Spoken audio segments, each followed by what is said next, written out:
ingakhuluma nje indoda kuphi nakuphi ku social media kodwa mase siyabunsizweni ubunsizwa bula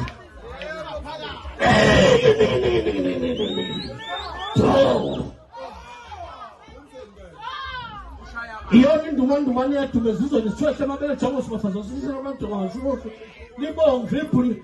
nimtshele lothi kune jumping castle ukuthi ukuba ngikho ngaba kekho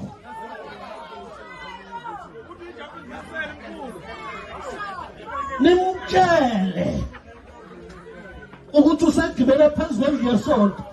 yikho sebeqala ukumthinta ngempama usazothintwa angiyindonise zami izandla kodwa la emsizweni ayangithunywanga khona la suma lezulwini imina ngedwa inyanga ongeke ibone igadwa amadoda awu-100 yimngedwa futhi inyanga eyalala ejele iboshela ukuthi icebise umuntu ayinjini edwa mayikhona iveze nawe ngoba ukhona kulo mcimbi ngoba ukhona ngoba khona mina ngoba umuntu oxhasela